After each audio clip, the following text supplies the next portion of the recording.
outbreak of virus from after the mid of March, lockdown has been started implemented in India. It's because so the e-learning system has to be established. So this e-learning system from the central government is order. So some 15 lakhs to 15 lakhs of educational institutions have to start e-learning system as because this COVID-19 has turned to be a pandemic. So as a pandemic situation, government to order the same thing of switching to e-learning. Majority, nearly 95% of all the educational institutions in India, the list shown above, are fully following the blackboard learning system, which means they are fully following the I-to-I direct live class and not at all learning. Just 5% or less than 5% are start to switch to learning system. So it was a major problem for everyone to sudden switch off online learnings.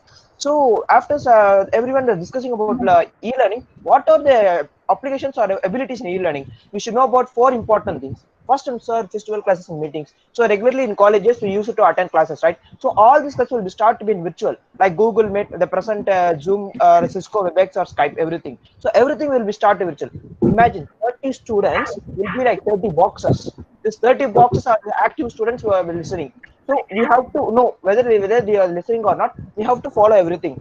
Imagine the 30 students are the 30 boxes, or 60 students will be like 60 boxes in front of a laptop.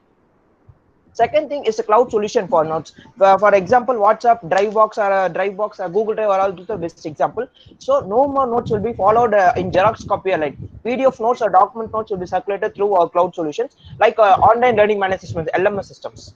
The third thing is AI-based exception. This is one of the very good applications from the e-learning system. After the May, several management related universities, several universities demotivated start to conduct their examinations. Even in Tamil Nadu, just before a week, the final year engineering examinations were successfully conducted with the help of AI-based examination with MCQ type. So it's one of the very good. Even some of the deemed university have completed their final year examinations within the end of the May and graduated at the June itself, virtual graduation events. And the last, virtual events. Like today, we have been connecting everyone. I'm from Tamil Nadu and sir from Maharashtra. Everyone is connected because it's the best example of virtual events. Everything from any world we can easily connect, and this is one of the very best feature. But these are just the features. When you take about the features and problems, the problems were very much huge. I have been conducting several research surveys from all over the people to answer. Mostly the students have answered all my questions. The first problem they pointed out was lack of network speed. The network speed was not at all very good for the users. Students will definitely from city as well as from village. The people who are from rural side don't have a very good stable network. So it's not a possible thing for them to attend class. For an example, if the 2:10, if something with the students will receive the same word at 2:13, there will be 3 minutes, like 3 to 4 minutes. So it's not possible for them to attend a proper class. The second problem is lack of proper hardware. So all the students, maybe some students having good mobile phones, but they doesn't have a proper mobile phones. So these mobile phones are not better. So for example, if after a mobile phone attending 2 hours of class, the mobile will start to heat like a micro oven wave. So we cannot even open an application in that. It will suddenly switch off, or the charge will automatically drastic into 0% or 10%. So because mobiles are hardware are only that type of mobile phones we have. We use the hardware just to update our status or WhatsApp and Facebook, and just to swipe them and keep them used for just 2 to 3 hours. But if the entire class comes like 6 to 7 hours, so how can the mobile still be survived? We can adjust that, we can follow, but still our mobile phone can it follow? That's a second problem. Third problem is external disturbances. When we come to city side, city lifestyle, there are some still slums. In slum area, even students will attend. So imagine how a student in slum live. There will be external noises around the student. So what happens if a student suddenly unmutes, the entire classes in the wing will definitely feel like clumsy noises, and they will irritate. So this makes the student productivity ability to decrease, and this makes the student feel shy, and again not even let him to ask doubts. So that's a poor and this makes poor connectivity from the faculty to students. For example, if I'm speaking and suddenly there is external noise coming outside from the back, will you still listen to my voice? You will definitely mute and tell me, okay, you can discuss later. You can discuss later. You're disturbing. So now here I am losing my patience, or I am losing my contactity to the faculty. The same problem even today several students are facing. How can a student entirely type his doubt in a chat box? This is merely possible. And the greatest problem, one of the more greatest problem, siblings with one device. So even each and every family, there will be one smartphone. That's fine, but their father, mother, two children with one smartphone, is it enough? Definitely, mother will be a housewife, and definitely she would have a smartphone. So not all children in their houses will have a smartphone. Only father have a smartphone. So one smartphone with two online classes with one father's work from home, will it possible for one mobile to three devices? So that's one of the major thing today we have been facing. So, Definitely, students, college children will have siblings and with one mobile. And this is a thing which even we are not being faced. The common timing will be 8 to 3:30. So colleges have follow the same time, school follow the same time. For smartphone, who's having the smartphone? And one of the last thing they again repeatedly said is long-term health issues has been arrived. If 25% of students are returning to the answer to my survey said that they will start to face large problems because their students continue to watch a mobile phone or screen. So even if you do the same thing, if you go short two movies continuously 2 hours, 2 hours, continuously 4 hours, you will start feeling a headache inside because each and every smartphone in the smartphone the displays they emit blue rays. If the blue rays start to get inside our eyes for a long time of duration, it will create some health issues. Which means within the 2 to 3 years, if you continue use a smartphone from morning 8 to 3:30, you will soon wear specs or you will soon be having eye problems, which will cause a major problem in your later retirement periods. Definitely, it will have a poor effect. And not only that, there are some more things to having. Which what you said, for the area of the area, dependent upon the area, still students are having several problems. This is one of the survey taken place. And okay, what about the central government? So they announced they must be definitely doing all the problems. They have made some reforms. It's like the reforms made by the central government was just 10%. Still 90% of problems were there. Just say what the 10% of. AICT, All India Council of Technician, which is the technical in charge for the Indian India, the colleges attending, they start to provide free internet colleges. See, for all over India, just 500 colleges has been selected to provide free internet network. So for an example, if one such college is around near me, when I start to connect the college with as a student identity, they will accept me. But just 500 in all over India, is that enough for the education infrastructure to connect internet network? Not at all. But this is one of the features provided by. And UGC start to accept part-time degrees to do that. Yes, this is a very good one of the initiative to curb out unemployment. We can be start to having some more part-time degrees. And third is one of the very best option. IIT start to conduct daily YouTube webinars. See, even at the today 5 p.m. we will see about IIT channel. One webinar will be spoken, and this webinar will definitely each day one webinar covers one department of one sector, which is very much helpful for the students, which will let the students get in upgrade. Still one of very good feature for IIT. And ACT actually start to provide free online courses like designing engineering courses for like us mechanical engineers, programming courses for all the students. Like that, they have organized in digital marketing courses for all that management students. They have something, but these are some of the features which only satisfy 10% of needs. Rest 90% needs, they are nothing. They are gone. Okay, when I ask about the same thing from the faculty, yeah, still no, we just saw about the view of student from the faculty. It is really hard to analyze students what they are following or not, because can you still see as 30 boxes in front of you, and can you still monitor the 30 boxes 1, 2, 3, 4, 5, and again can you still run the questions? If it is a normal classroom, they can easily monitor everyone within a single point of fraction of 5 as many people in their here are faculty. So definitely they will know that within if a student loses his concentration within a point of second, they can easily catch it. But here it is not at all possible. So to avoid the extra data issues, they even turn off the video call. So whether they don't know if the student is listening or not. So second, it not is easily transform blackboard to online teaching. So even using this online learning management system, it is not an easy option. Blackboard is, and we are just practice to the blackboard. See, from 30 to 40 years, we have been using blackboard, and suddenly we are asking, okay, turn to online, turn to online. How to turn to online? Because all the students has been follow the same blackboard. To automatically turn to online. The third thing is lack of training. The students start to view, even okay, college students, we can understand the criticalness. Even from the 7th and 8th standard students can understand. So how about a 4th standard student? Will it understand that something teaching in the TV or some television or some mobile? They will just ignore that. They will avoid that because they have been trained in a way that if the TV is watching something in a mobile device or a TV is just something of time pass. So they will consider the online classes a time pass because they are little children. You can't go and explain them about the sound system or visual system. See, that's one of the major impact. We have to, as a student, we have to consider from school as well as college both. And there are some positive aspects also pointed from the faculty side. Cheaper when compared to normal education. Yes, definitely. If a student goes to college, you will have to pay the college bus fees, a hostel fee, mess fees, a miscellaneous fees, and extra fees. But when staying in virtual mode, they don't need to pay all those fees. Maybe some college forces, but most of the colleges don't receive fees from them. And flexible timings gives a lot of people.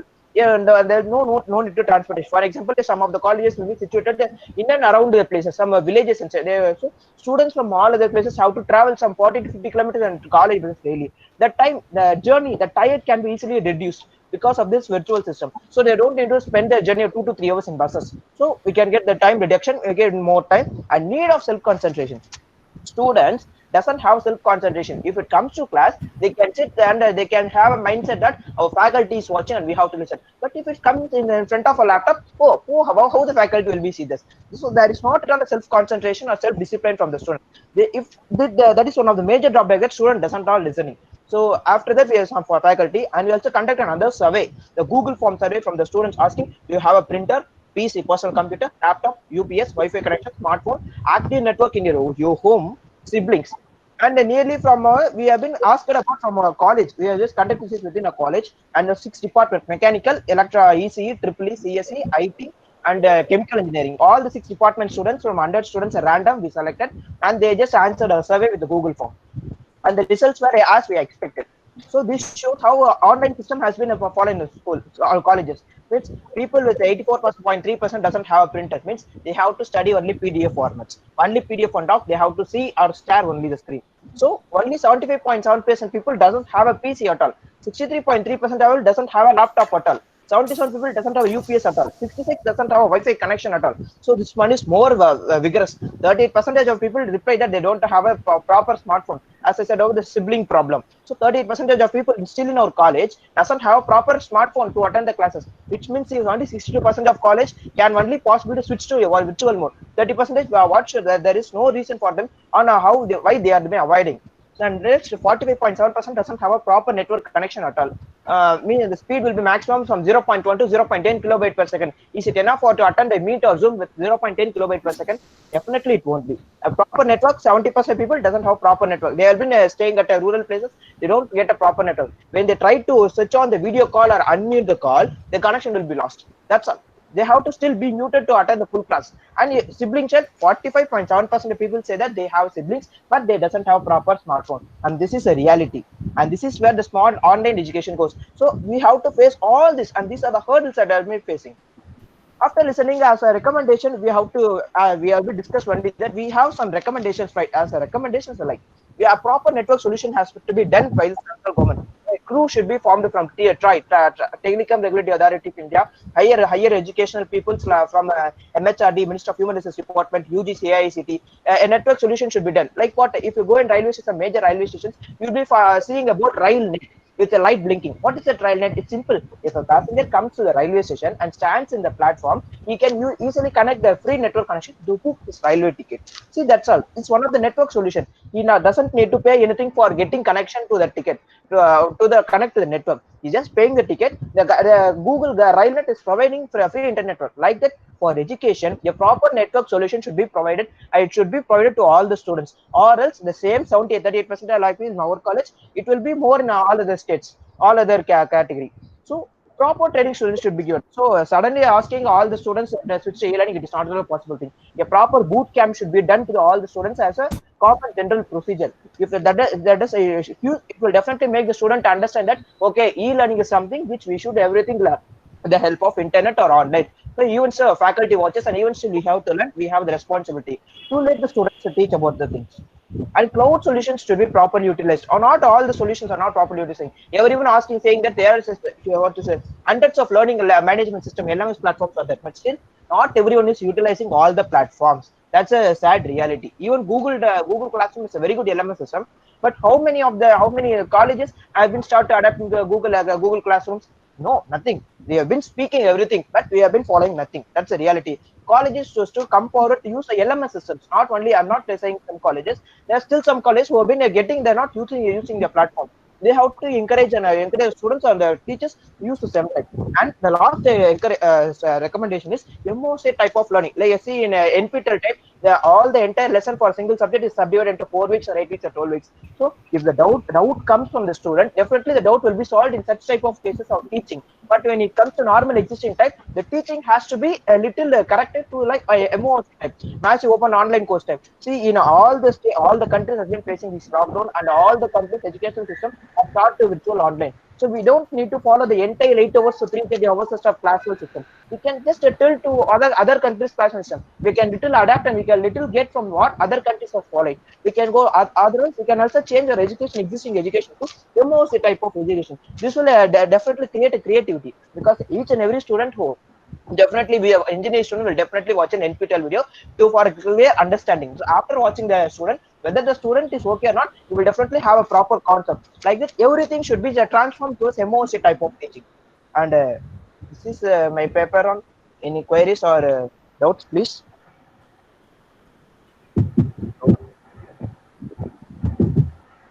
Hello. Hello. Yes. Hello. Sir, any queries, sir? No, no, please. Okay, Okay, sir. thank you. Okay, Hello. sir. Thank you very much, Mr. Thank you, sir. Nadu, Thank you, sir. Stay for home, stay safe, everyone, sir. Thank you, sir. sharing your reflective knowledge with us. Okay, Our sir. college wishes to you very bright future. This Thank you, was sir. indeed a nice presentation. Thank you. Thank, Thank thank you. you, sir. Now, I invite to Mr. TUHIN PATRA from Netaji Subhash Open University, Kolkata, West Bengal State. His paper name is India on away from achieving sustainable development goals during COVID-19 pandemic. Hello, आवाज आ रही है मेरी? Sir, am I audible? Yes, you are audible. You are audible. Hello. Hello. Sir, is it visible? Now I request Supreme Patra to present paper. You are visible, sir. Patra, sir, you are visible. Okay, sir. Okay, thank you. So my topic is India on a way of achieving sustainable development goals during COVID-19 pandemic. The SDG Summit 2019, which was targeted for achieving the sustainable food systems, human well-being, and global environmental backup, followed by SDG 2015, accelerated the progress towards the SDGs 2030. As sustainability means one's management approach to tackle environmental in all respects. So India is also thinking in a priority basis, moving towards recovery like other nations to deal with the emerging infectious diseases, trying to be back on track of achieving SDG 2030. In this study, we are exploring the expected impact and challenges thrown against SDG, especially on Indian aspects and the lives of the people. Objectives of my paper is to study the Agenda 2030 for achieving 17 SDGs, then to study the progresses in achieving SDGs in India before pandemic, and to find out the hindrances and progresses in achieving SDGs during COVID-19. Methodology. For this descriptive method of analysis, I have searched various materials, blogs, survey reports, and reviewed journals and papers in English only, which was written in the Indian scenario, mainly during the current year 2020, related to SDG issues based on the secondary data collection process. Findings and discussions. Agenda 2030 for achieving 17 SDGs.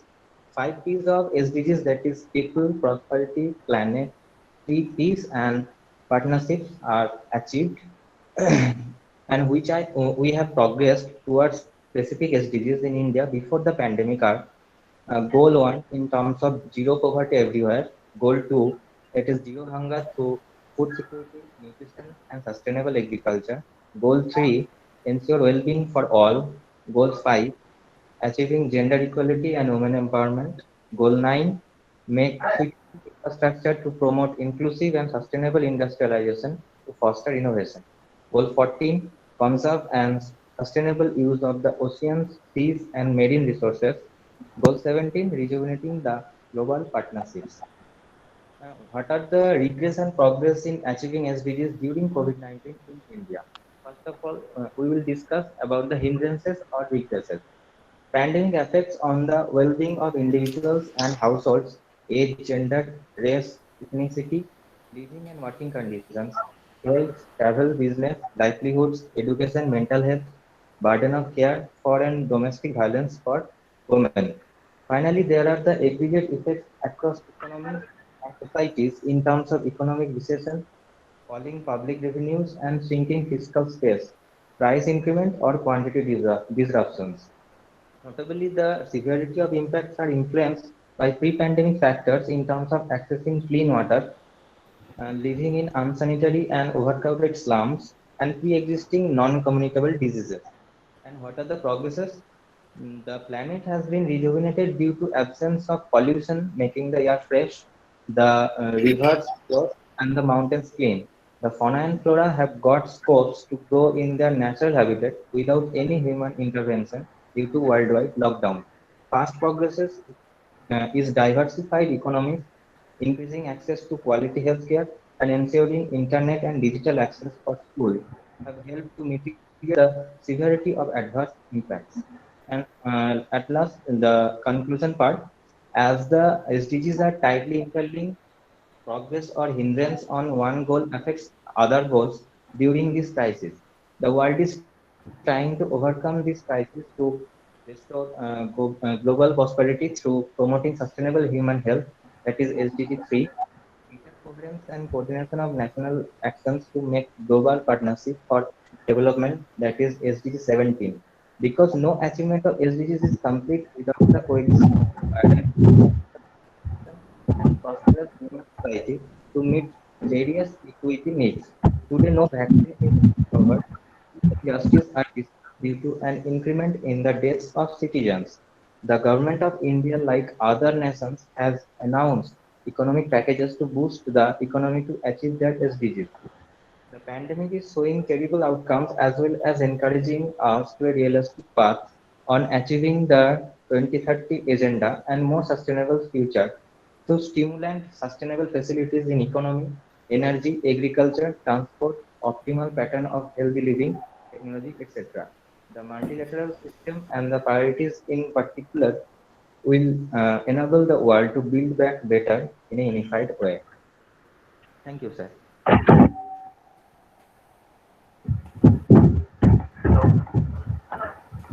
Hello. Hello, sir. Hello. Hello.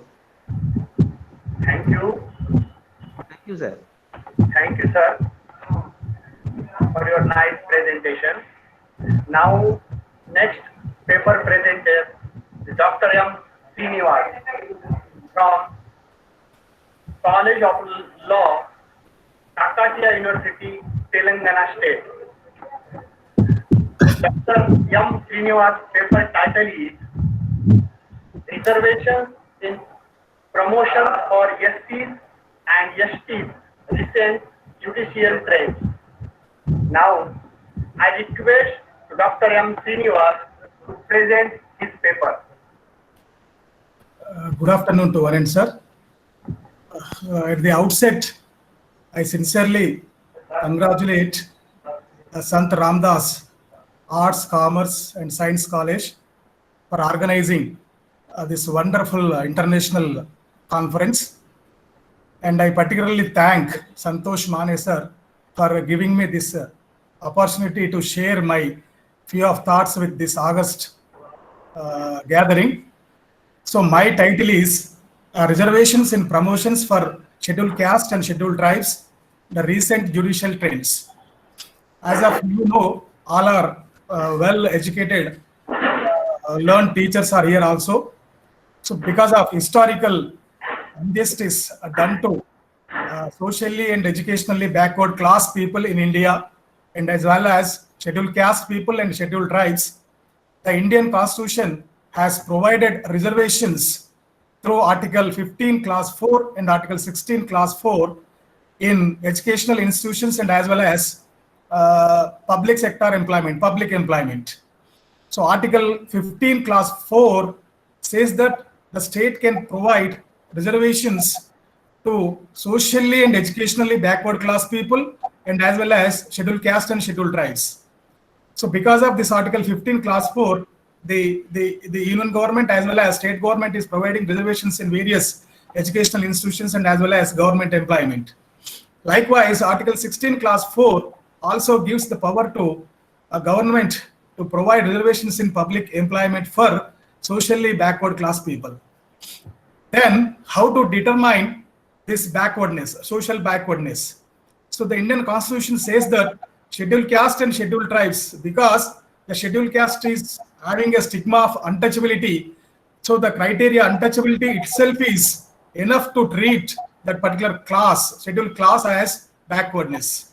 And also, scheduled tribes who are living in deep forest areas, backward areas, therefore, it is enough to treat them as having the backwardness. Then to determine the social and educational backwardness of other class people, the Indian government has way back appointed Kaka Kalelkar Sahab Commission and as well as the latter Mandal Commission. So these two commissions has given some criteria for determining the backward classness. So it is because of this, some caste, more than nearly 300 castes were included in backward classes people are what you call other backward class. So while this is going on, in the year 1991, the then government, PV Narasimha Rao government has provided, has got this particular reservations after VP Singh government, based on Mandal Commission report, 27% reservations in central government institutions. Then this was challenged in the Supreme Court of India, very famously known case, which is called as Indra Sahani versus Union of India, which is also known as Mandal Commission case. In this case, Supreme Court thoroughly examined all the aspects of reservations and delivered a beautiful judgment by saying that reservations are constitutionally valid, but it has given two riders. One is reservations should not exceed 50% because providing the reservations to the socially and educationally backward people and SC/ST people is also important, but at the same time, seeing the efficiency in the administration is also important. So that is why 50% of reservations should not exceed, either in education institutions or providing in government employment. And also the same judgment, Indra Sahani judgment, the Supreme Court said that reservations in promotions are constitutionally invalid. So government, either central government or state government, cannot provide reservations in promotions for SCs and STs. So to nullify this judgment to this extent, in the year, way back in the year 77th amendment are bad by the government, inserting class 4A to the article 16 and provided reservations in promotions to the SCs and STs. So this is my core point of this small presentation. So my question is whether reservations in promotions for SCs, STs is valid. What is the judicial response? So Indian government has brought this amendment in the year 2012, that is 2006, that is, 2002, by way of inserting class 4A to the article 16, provided reservations for promotions also. But this was challenged in a famous case law, that is M. Nagaraju versus Union of India in the year 2006. M. Nagaraju versus Union of India. In this case, the Supreme Court clearly held that reservations, providing reservations is or may be a duty to the government, but as a fundamental right, a citizen cannot claim. This is the verdict of the Supreme Court in M. Nagaraju case. And it clearly said that when the government intends to provide reservations, either in educational institutions or employment or in promotions, the government has to take three aspects into the matter. One is it has to look into whether there is backwardness in a particular given community, maybe SC or ST or other backward classes. Second point is whether they are not adequately represented. Third one is if providing reservations in the particular organization, whether efficiency in administration is going to affect or not. Therefore, in Nagaraju case, Supreme Court clearly said that when government decides to give reservations in promotions, it has to collect the quantifiable data and it has to prove that in this particular organization there is no proper adequate representation. That is why I am providing reservations. Otherwise, such reservations are not allowed. Therefore, in this case, clearly said that reservations in promotions are not a fundamental right and government is not allowed. Then again, same came before the Supreme Court in UP Power Corporation Limited versus Rajesh Kumar in 2012. In this case also Supreme Court had same. And lastly, to conclude, very recent in this year 2020, in a case, famous case, Mukesh Kumar versus State of Uttarakhand, the bench held by Law Nageshwar Rao, Supreme Court, bench clearly said that asking or demanding reservation is not a fundamental right of any citizen of India. It only enables the government whether to provide reservations or not to provide reservations. And again reiterated the judgment of Nagaraju case and clearly said that if government decides to provide, then only it has to collect the data and prove that this particular community is backward and there is no adequate representation in particular segment of government employment. That is why I am providing reservations. If government decides not to provide reservations, it need not collect any data. It simply keep quiet. Then a citizen cannot demand or file a writ petition Supreme Court or High Court saying that you direct the government to provide reservations and collect the data. This is not allowed. So this is the final judgment and latest scenario of reservations in India with respect to promotions, and also this is having an impact on general reservations in educational institutions and as well as employment. So my view, to sum up, my view is, okay, it may be enabling or it is a fundamental right, but as long as there is untouchability and backwardness among these classes, there should be reservations. So when the Supreme Court clearly said that it is not a fundamental right, then it is the right group or concerned sections of the society, the Dalits or scheduled tribes or other backward classes, to bring a social movement and keep pressure on the government for providing or continuing the reservations. So this is my conclusions. I once again thank the organizers for giving me this opportunity. Thank you, sir. Thank you. Thank you, Dr. Srinivas, sir, for sharing your reflective knowledge with us. It was indeed a nice presentation. Thank you.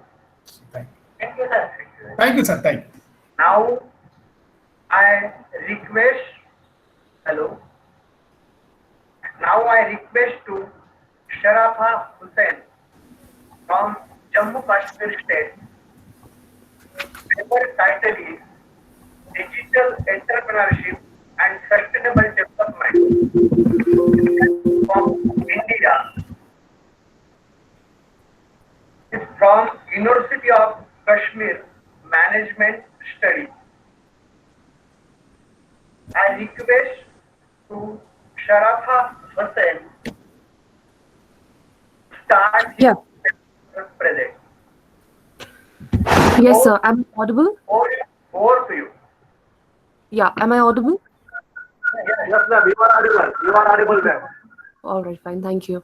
So, good afternoon, everyone. I am Sharfa Hassan from the University of Kashmir, Department of Management Studies, and I am a scholar presently pursuing my research on digital entrepreneurship. Here I am to present my paper on the nexus between digital entrepreneurship and sustainable development. Well, let's start it like this. Digital entrepreneurship is a highly topical area because these days digital has become an obvious thing. But more to it, it has been viewed as having emancipatory potential as well as transformative power.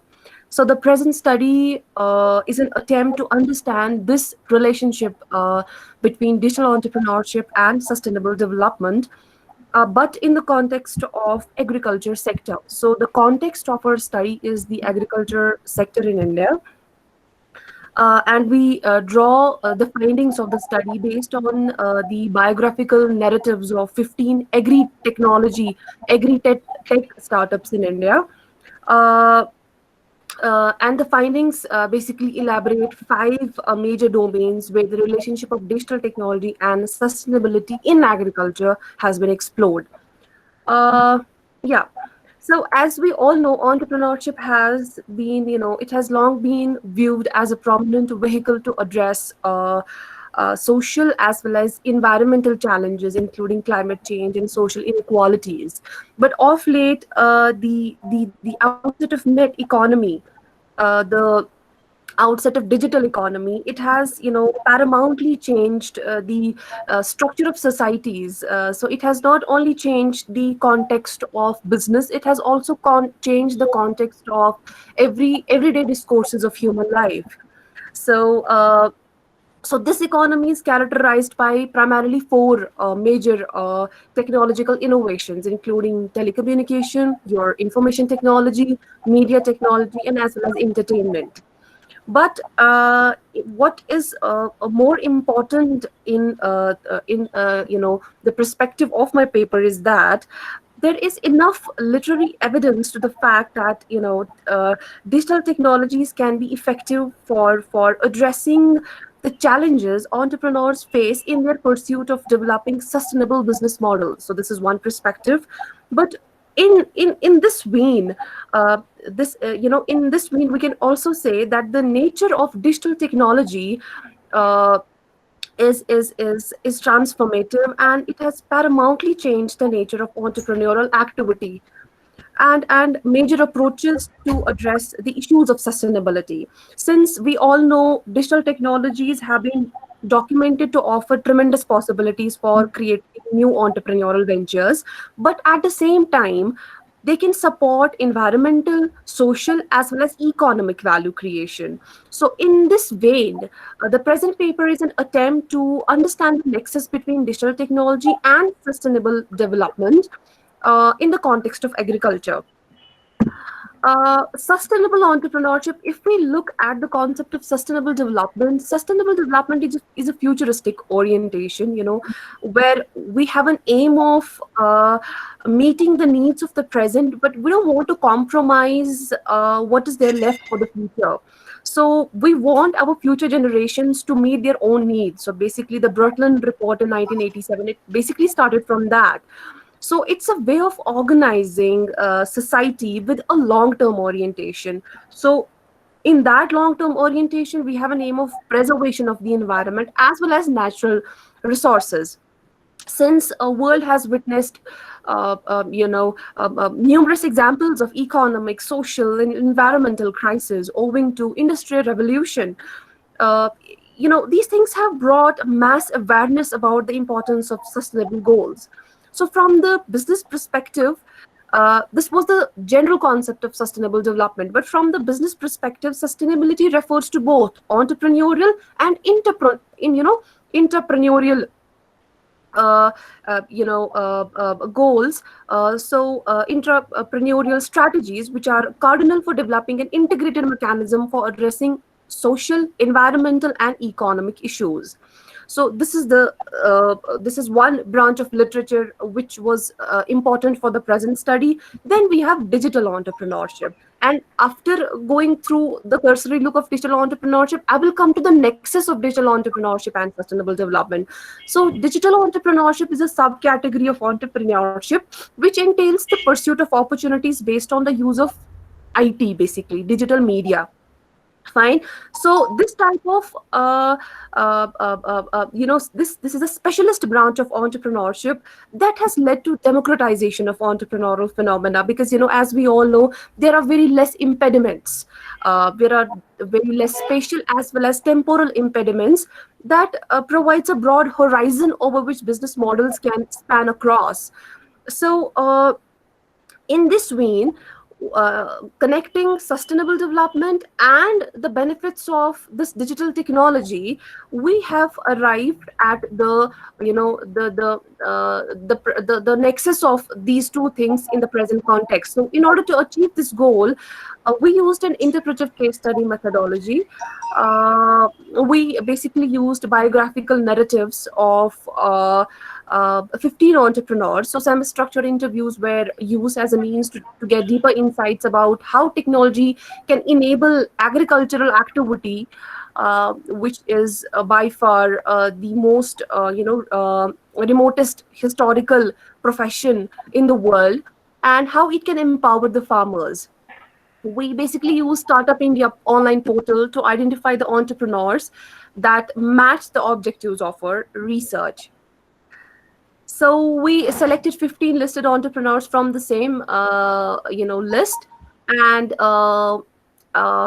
we recorded all the interviews. Most of them were through phone, and they were transcribed verbatim. We used qualitative data analysis software QSR NVivo 12 for the analysis. So these are the five major themes that we have been able to arrive at.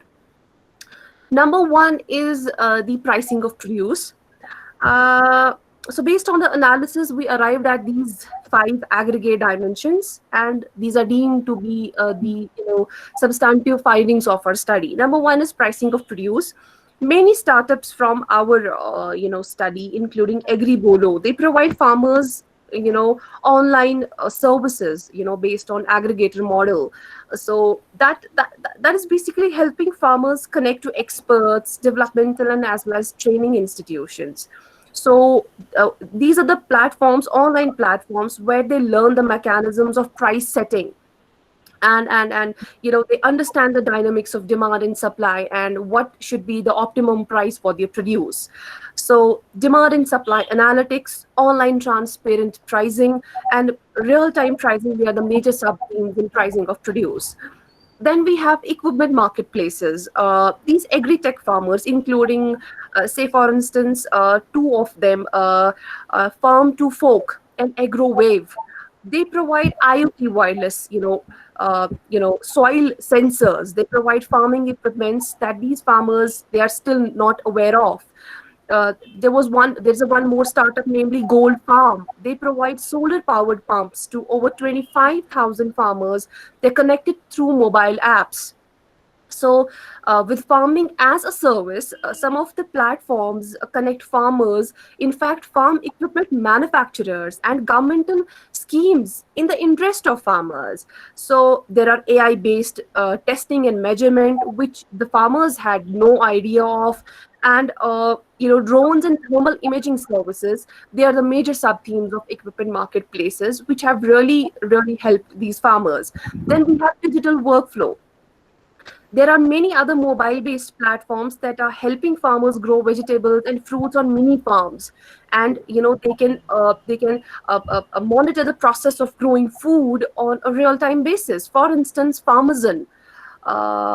You can yourself search it out. Farmazon provides recommendations based on real-time inputs from the field, as well as predefined schedules, for over 50 different types of crops. So they have IoT devices for monitoring. There is real-time growing. In fact, there is what do you call this, big data clustering of produce. There is crop specific mobile applications. They fall within the aggregate dimension of digital workflow.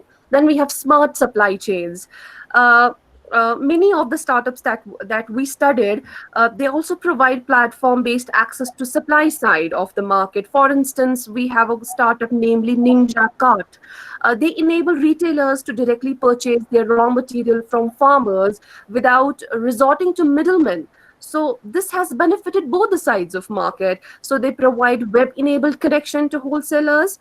There is, on the other side, there is ready-made retail market, and there are digital farm cooperatives. They all fall within the aggregate theme of smart supply chains. And most importantly, we have organic farming. I think this is more in tune with the concept of sustainable development. So startups like Organic Thelawala, there is one more startup, namely Earth Food. They assist farmers to resort to organic farming and promote micro-entrepreneurship. So what they do is they stress the use of chemical-free produce and help farmers to sell them at market rates. So these startups are basically helping farmers use combination techniques. That means they use traditional methods as well as digital technology to keep pollution to the minimum. So what we can see in total is that this study provides an evidence to the fact that digital entrepreneurship has an emancipatory potential, and in the present context, in the context of agriculture, it has led to the transformation of one of the oldest professions of the world. Technologies like blockchain, artificial intelligence, big data analytics. We have sensors. I was talking of IoT devices for soil, testing the fertility of the soil. All these, digital technology applications, they have led to a sustainable transformation of the agriculture sector. And there is one more important thing. What we can say is that that technology can this thing can play a huge role in emerging economy like India, which employs half of India's workforce, but but contributes only 13% to GDP. So coupled with the fact that thousands of farmers they commit suicide each year, technology seems to be more promising towards the ideation of sustainable agriculture. But however, compared to global counterparts, the extent of technology used in agriculture is not that extensive. We all can agree to the fact, which warrants some policy changes. So, on the one front, there has to be a collaboration between industry, academia, and government, so that the beneficiaries, most importantly, the farmers, they can, they can be brought to forum and possible technology solutions developed. Yeah, that was all for me. So, if there are any comments, I most welcome. Yeah. Hello, Yeah. मेरी आवाज आ रही है? Hello, Yeah. thank you very much, ma'am, for sharing your reflective knowledge with us. It was also indeed a nice presentation. Thank you very Thank much. you. Thanks a lot. Now, next paper presenter is Sandeep Arjun Patil. Yes. Sandeep Patil from Dr. Babasaheb Ambedkar Marathwada University, Aurangabad. And paper title is Agriculture Land Use Dynamics in Kolhapur District. May I request to Patil sir to present this paper. Hello. Over to you, sir. Hello. Hello, Patil sir. Yes. Yes, welcome, sir. Please start your paper presentation. Yes, sir. I will start paper, but presentation. Oh, yes. Okay.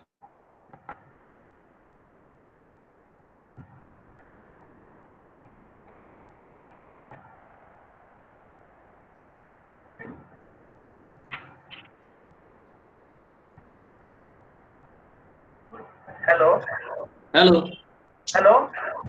Patil sir. Yes. Over to you, sir. Sir, please start. Sir, screen दिसते का आपल्याला? Yes, this is sir. Yes. Hello.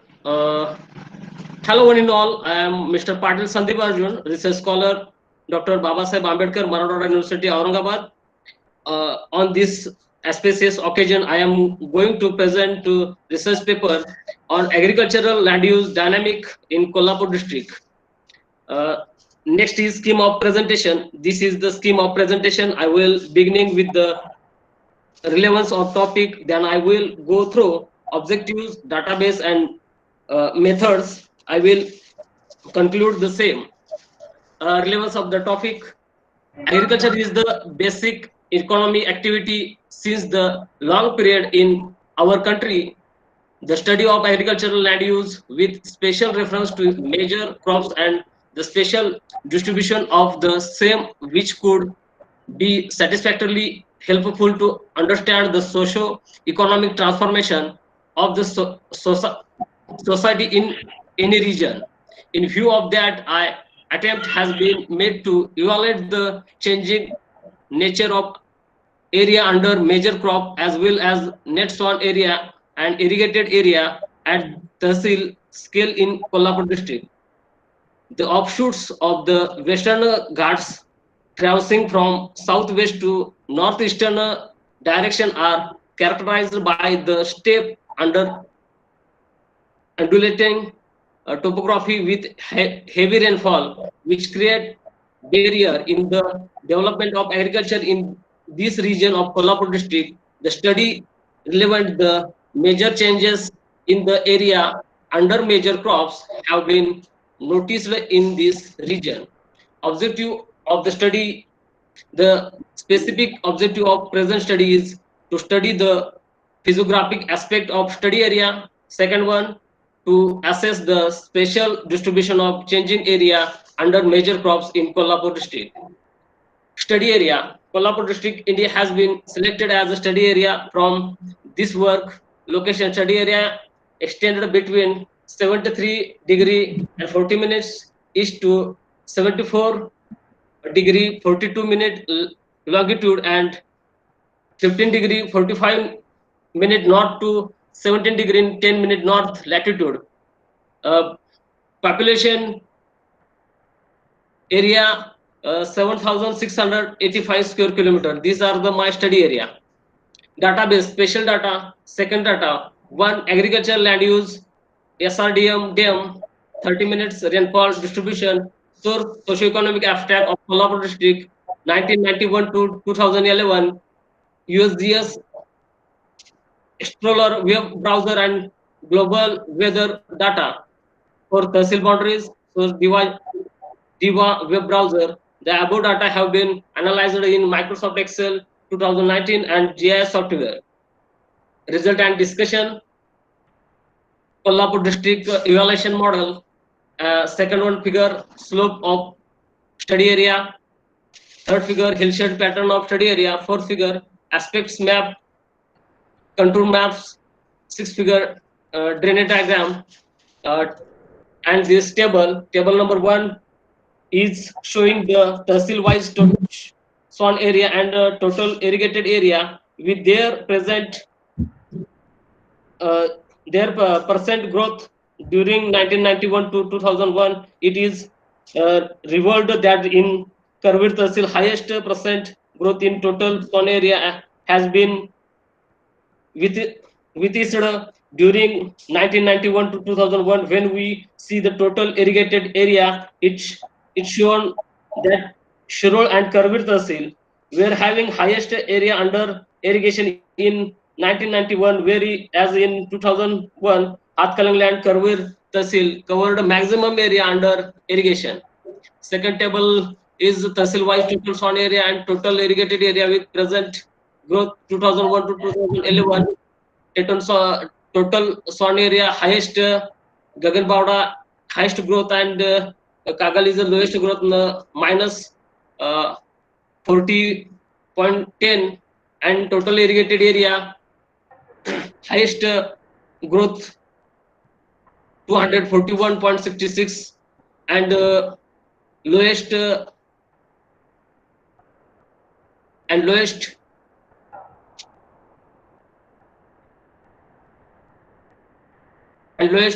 growth, and Chandigarh Tehsil minus 28.73%. Table number 3, Tehsil wise area hectare under major crops with present growth 1991 2001.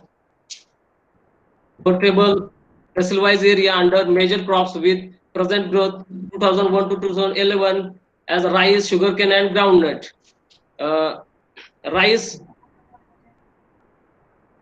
under major crop percent, highest percent is Shawadi Tehsil, and lowest percent is Shirol Hatkangli Tehsil. Sugarcane is highest percent growth 306.57 is Panal Tehsil, and minus is sugarcane area is growth rate is Shawadi Tehsil, and groundnut net sown area highest percentage is Gagan Bauda Tehsil, and lowest percent Radhanagari Tehsil. Table number 5, Tehsil wise irrigated area under major crops with present growth. 6 table Tehsil wise irrigated area under major crops with present growth. Conclusion: study of changing agricultural land use at Tehsil scale of Kolhapur district has been carried out. The physiographic analysis of study area is related that the western part of the study area is characterized by steep slope, undulating topography showing soil with heavy rainfall which are not supporting to enhance commercial agriculture in this region.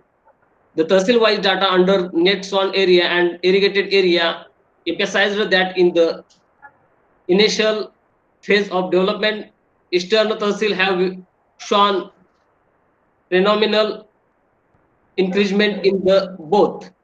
The analysis of area under major crops re-emphasized that sugarcane has flourished in the relatively fertile valley of the major rivers in the district, and as the area under this cash crop increased, the area under rice has decreased. The agricultural land use of Kolhapur district is dynamic one. These are the references, my paper. Thanks for your kindly attention. Thank you so much. Thank you. Hello. Sir. Thank you, Sandeep Patil. Yes, sir. Thank you very much for sharing your knowledge with us, and all the best for your future life. Thank you very much. Thank you so much, sir. So, now, I invite to Mr. Vilas Hangargi. Mr. Vilas Hangargi. Yes, sir. Yes, sir. Yes, sir. From Central of Karnataka. His paper title is Solvency Analysis of Private Factoring Companies in India and Empirical Analysis. I request to Mr. Vilas Hangargi to present his paper. Over to you, sir. Yes, sir.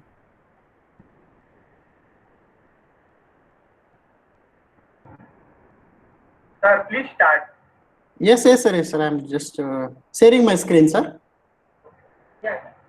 Am I audible, sir? Am I audible, sir? Yes, yes. Yes, sir. I'm sharing my screen, sir. Just a minute. Okay. My screen is visible, sir. No, sir, no. Sir, my screen is visible to you, sir. No, sir, no. Just a minute, sir.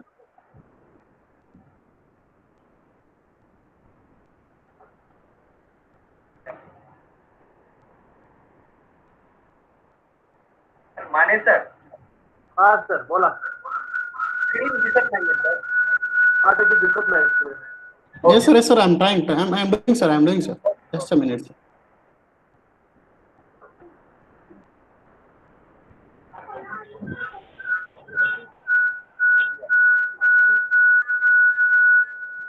Sir, now my screen is visible, sir. I think so.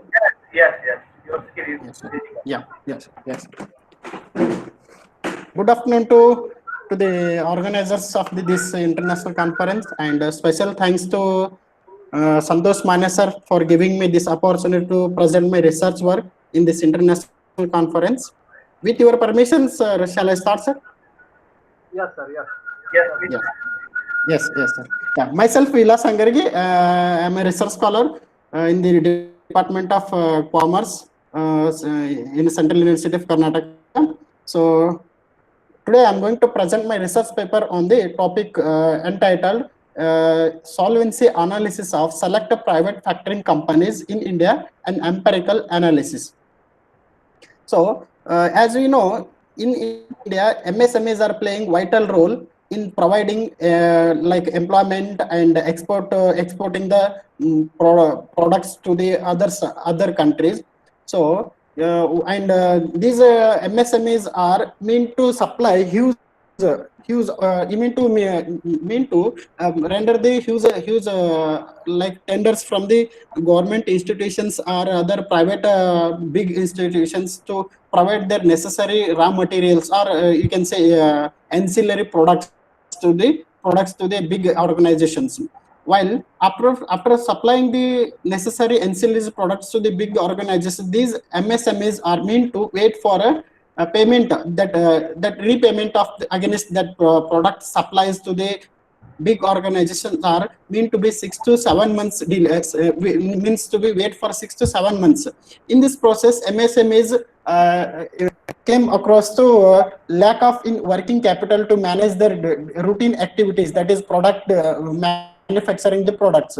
In this way, they will in this process there is a rise of bills receivable, that we can say account receivables are arise due to credit sale to these big organizations. When account receivable invoice is raised against the credit sale, these MSMEs are required working capital as amount most of their working capital is stuck in the form of account receivable. When they approach to the banks will demand security against providing loans. To erase this problem, the RBI initiated to start a factoring business in India.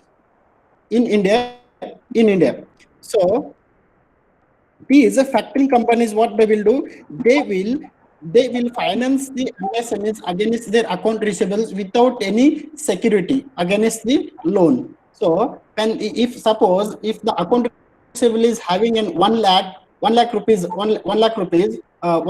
value, the factoring companies will provide 80% of that account receivable value at the first time settlement within a 2 to 3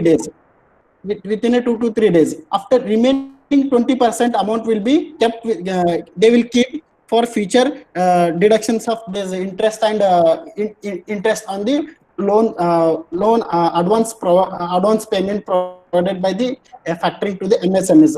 After 6 to 7 months, on behalf of the MSMEs, they will collect the amounts from the clients' customers, that is MSME customers. They will collect the remaining amount from the MSME's client, and later on, after collecting the repayment from the clients, MSME's customers, they will repay 20%, remaining 20% after the 6 months by deducting the interest on the amounts paid, which is earlier against the account receivable. So a need is felt that while these factoring companies are rendering services to the MSMEs, not only in the form of financial, but also in the form of that maintaining the account ledgers and providing the information relating to the customers historical background. There's financial historical backgrounds of the MSMEs clients. So need is felt that performance, what the performance of factoring companies in India is need is felt that so in this paper the researchers tried to identify their solvency position with respect to their capital structure. As you know, solvency denotes the capacity of the business to meet its long-term obligations, to evaluate the organization's ability to pay its long-standing obligations. Commitment remembers for a prudent examination of capital structure segments. So solvency to achieve the solvency of the private factoring companies, ratios have been identified to analyze the solvency position of private factoring companies with respect to capital structures and earnings and cash flows. To make a sense, the ideal mix of obligations, what is the proportion, that is equity and debt, what is the exact proportion they are having in their capital structure is to be identified with the help of this research. Further, the capital structure assumes an imperative job in estimating the business. If the company fails to meet its long-term obligation, then it can be said insolvent. So this is the research methodology. Coming to research methodology, the main objective of this paper is to study the long-term or solvency position of the selected private factoring companies in India, and second one is to compare and highlight the overall long-term or solvency position of private factoring companies with respect to selected variables. Then coming to hypothesis, a researcher formulated the research hypothesis that there is a significant difference in the solvency position of select private factoring companies. So for achieve the above objective, data has been collected from the secondary sources, that is basically from the annual reports of the selected factoring companies under the studies. The period is constituted from the year 2013-14 to 2017-18, that is 5 years.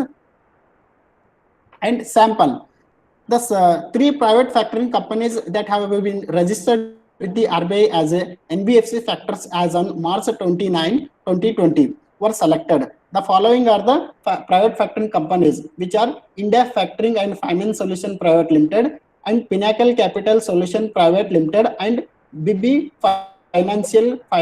Financial Service India Private Limited. So these three private factoring companies have been identified for the study purpose. And coming to the tools used for the analysis, the solvency ratios is used to assess the solvency position. Ratios, particularly shareholders equity ratio, total debt to equity ratio, and interest coverage ratio have been used to draw the conclusion. A descriptive statistical tools like mean, standard deviation, and coefficient of variance have been used. And ANOVA test is used for the testing a hypothesis, which researcher has formulated for the assessment of their assumptions. So this is the first variable, that is first ratio, shareholders equity ratio. And we look into the table. The India Factoring and Finance Solution Private Limited has the highest ratio of 40.29% for 2013-14, and the lowest ratio was 5.28% for 2017-18. Whereas Pinnacle Capital Solution Private Limited has the highest ratio of 99.69% for 2013-14, and lowest was minus 5.92% for 15-16. And similarly, BB Financial Service Private Limited recorded the highest ratio of 99.71% for the year 2017-18, and the lowest ratio was 36.61% for 2013-14. Coming to and overall we consider as a mean value, if you take into mean value into consideration, the BB Financial Service Private Limited had a mean value of 69.50%, which means its assets are financed by an equity rather than debt. So, and India Factoring and Finance Solution Private Limited depend more on the debt finance to assets its finance its assets as mean value stands 23.89% during the study period. So overall, we can say that BB financial companies having more equity in their capital structure, whereas in case of India Factoring, they are having more debt proportion in capital structure. Coming to the consistency overall in the study period, BB Financial Service Private Limited was having a 39.99% of CV, that is a coefficient of variance, which implies that it is a more consistent during the study period, considering this common variable shareholders equity ratio. Coming to the second variable, that is a total debt to equity ratio analysis. So the India Factoring and Finance Private Limited has the highest ratio of 1,616.60% for 2014-15, and the lowest was 148.01% for 2015-16. Whereas Pinnacle Capital Solution Private Limited has the highest ratio of 275.96% for 2017-18, and lowest was negative 1,789.81% as equity share stands negative for 2013-14. Similarly, BB Financial Service Private Limited has the highest ratio of 54.28% for the year 2013-14, and the lowest was 3.50% for 2017-18. Overall, if we take consider into mean, that is average value during the study period, the India Factoring and Finance Private Limited had a mean value of 541.23%, which means the company had more debt than equity, and BB Financial Private Limited had less debt in its capital structure than the other factoring companies under the studies. So, and coming to the consistency in the debt total debt to equity ratio, India Factoring and Finance Private Limited was having a CV of 112.07%, which means India Factoring is having the more consistency among other private factoring companies during the study period. Coming to the third variable, that is analysis of interest coverage ratio. So in India Factoring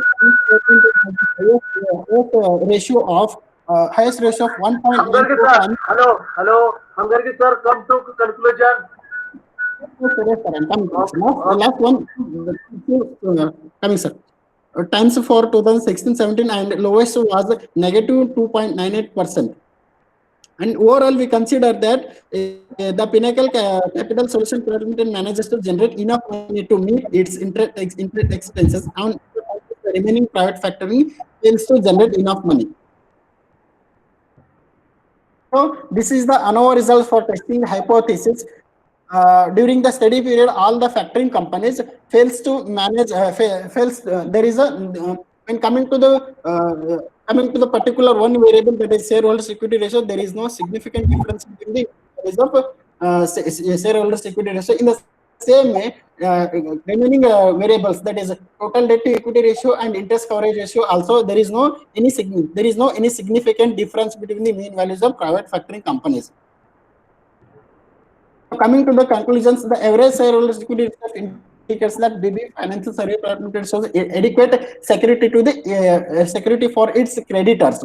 Based on the total debt to shareholders equity ratio, it can be concluded that all the factoring companies have higher liabilities except BB Financial Private Limited. It indicates that India Factoring Finance and Finance Private Limited and Pinnacle Capital Solution Private Limited factoring companies may not generate enough money to satisfy its debt obligations. In the case of interest coverage ratio, all the factoring companies except Pinnacle Capital Solution Private Limited have a lower interest coverage ratio compared to 2:1, that is standard ratio, which indicates the ability of the factoring companies to meet their interest obligations is doubtful. And finally, the ANOVA results reveal that there is no significant difference in the mean values, difference in the solvency position of private factoring companies. Thank you, sir. Thank you very much, sir. Thank you very much, Mr. Vilas Hangargi. Thank you, sir. Yes, for sharing your reflective knowledge with us. Our Sandra College wishes you a very bright future. Thank you, sir. Thank you very much.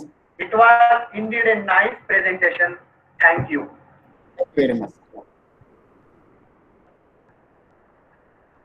In this international conference, we are selected very few research papers. Now, I invite to last paper presenter, Mr. Ajit Wag. Yes, sir. Department of Geography, Shivaji University, Kolkata, Maharashtra. His paper title is Study of Precipitation Dynamics in Bhogavati Basin Students. I request to Mr. Tushar Wag. Sir, I am just sharing my Yes. my screen, sir. Just sharing screen. Okay. Presentation. Thank you, sir.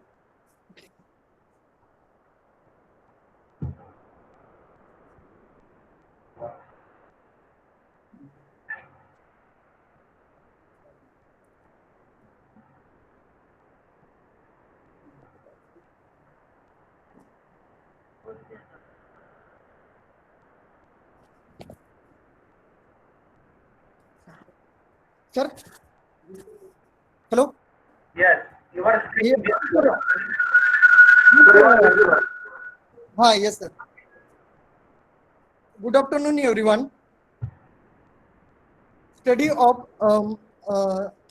afternoon, everyone. A presentation of the research paper on study of precipitation dynamic in Bhogavati Basin. Introduction. The average distribution of precipitation provide in essential input of understanding the hydrological process. The role of complex topography of mountainous basin make a special distribution of precipitation different than the plain areas. In this study, seasonal and annual distribution of rainfall in Bhogavati Basin. The hydrological process of particular basin can be understood by studying distribution of presentation. I have choice Bhagavati Basin for this study. Following except taken a study, physiography, rainfall distribution, and conclusion. Study area. The Bhagavati Western Basin lie between latitude 16 degree 19 minutes and 45 seconds north to 16 degree 44 minutes and 30 second north, and longitude 73 minute, 73 degree 15 minutes and 50 minutes and 15 east. Topo-sheet number 72H 15H 1572 47L oblique 2 and 47L oblique 3. The area of Bhagavati River Basin is about 440 square kilometer. The Bhagavati River is on the major tributaries of the Panchaganga River, and Panchaganga River is the tributary of Krishna River. Study area converted by Deccan volcanic and basalt upper Cretaceous of lower Equinox age. The temperature of the area region between 10 degrees Celsius and 40 degrees Celsius. The average annual rainfall is about 4,800 mm. Location map. Let's see the location map. You can see here map of India. In India's map, Maharashtra state is at where side, then western side. Then Kolhapur district is also near to western mountain of Sahyadri. Next objective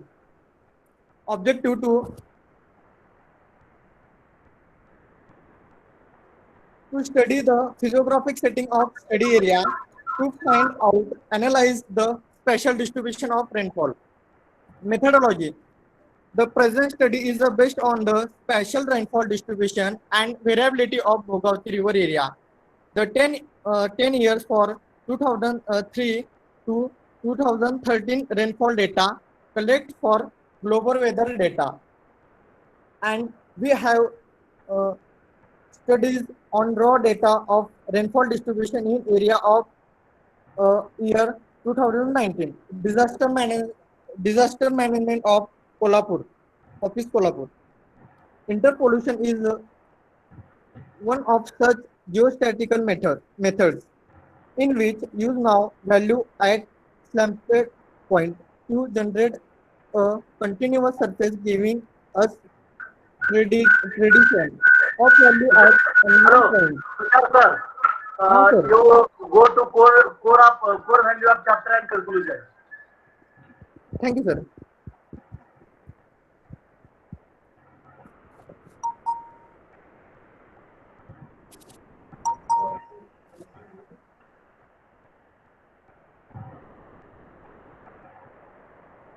Conclusion, sir. Distribution of precipitation is a highly southwestern zone. Highest rainfall measured at Radhanagari station in month of August 2019. 1,504.1419 mm, and specifically on the day of 6th August 2019, 294.94 mm rainfall. Lowest rainfall occurred Radhanagari station is the month of October 2019, 136.81 mm.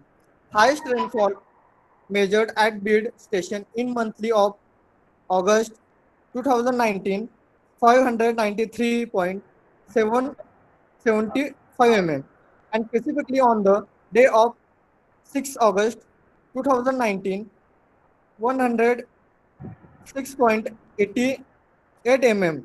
Lowest rainfall occurred Bid in month of June 2019, 82.02 mm rainfall. Average rainfall occurred at Radhanagari station 5,236 mm is greater than Bid station 2,319 mm rainfall. Thank you, sir.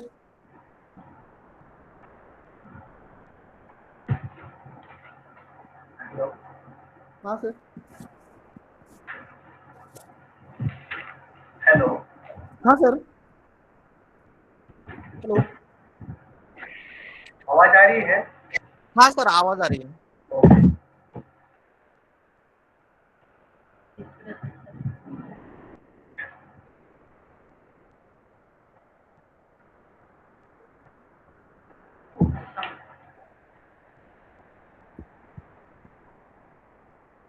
Thank you, Tushar Wag, हाँ sir. sharing your knowledge with us. It was also indeed a nice presentation. Thanks you again. Thank you.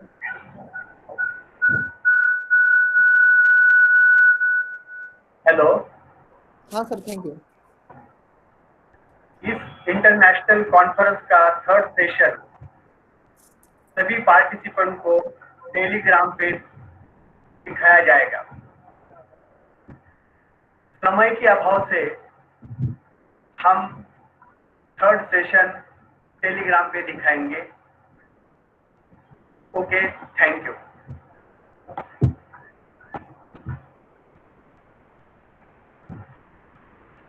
This conference is completed. Hello. Our last, I am here to propose vote of thanks. Namaste. A warm and grateful day to all. Dear friends, I am Samar. Here to propose vote of thanks. First of all, a warm and grateful day to Honorable respected Shivaji Rao Sote Sahib, all resource persons, worthy teachers, participants, scholars, friends, and everyone participated here in international online conference on recent trends in social science and science towards sustainable development. It's my privilege to propose vote of thanks and acknowledge the contribution of those who really make this conference grand success. On behalf of all social science departments of Sant Ramdas College and the entire fraternity of this institution, I would like to extend my most sincere thanks to our patron, respected Shivaji Rao Sote, for extending his support and blessing for today's event for a resounding success. With his support and permission, we are able to make this event what it was.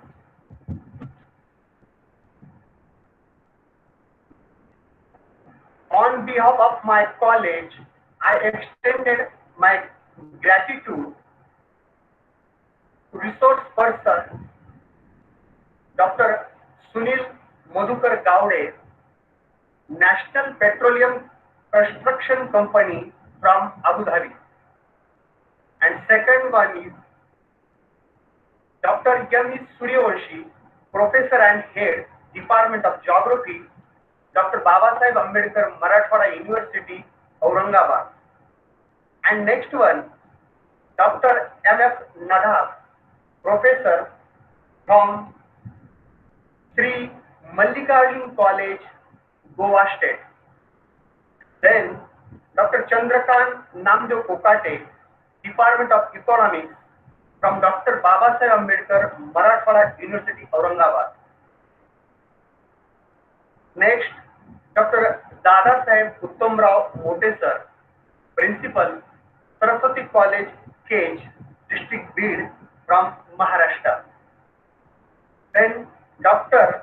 Navnath Baburao Adhav, Chairman of Board of Studies in Political Science from SBES College, Aurangabad. Dr. Satish Kadam, Head of the Department of History, Yashwantrao Chauhan College, Tulzapur, Maharashtra. Next, Dr. L.D. Sinde, Professor and Head of the Department of Geography, Shivaji University, Kolhapur. Professor S.K. Pawar from Shivaji University, Kolhapur. And last, Dr. Pradeep Ashok Saimote, Assistant Professor, Department of Environmental Studies, Mithibai College, Mumbai, for gracing this event and sparing their valuable time. Thank you all. I specially mention to our respected principal, Dr. R.K. Pardeshi sir, for being catalyst that stimulated us to do our best. Thank you, sir. I am immensely thankful to the convener, Dr. S.B. Tathe, for his efforts towards this event, and Dr. K.D. Dhaigude and Dr. Santosh Adai from anchoring all the session of today's event. Their own ideas and elegance of explanation of everything, I need to mention my deepest sense of appreciation. Our sincere gratitude goes to all participants. Thank you so much for attending this event. I especially thank Akshar Wangmai publication editor, Dr. Nanasaheb Suryavanshi, for making the publication of the paper. And specially thanks to Mr. Santosh Mane, who is very helpful to manage this conference. Last but not the least, a big thank you to each one of who made this online international conference memorable. We value and respect all of and every moment that you express in intellectual discourse. Thank you one again. Thank you one and all. Jai Hind. Thank you, sir. Thank you. Sir, thank you. Over to you, sir. Okay, धन्यवाद तुम सगळ्यांचं अभिनंदन टीमचं. Thank you. Thank you. Okay okay bye bye.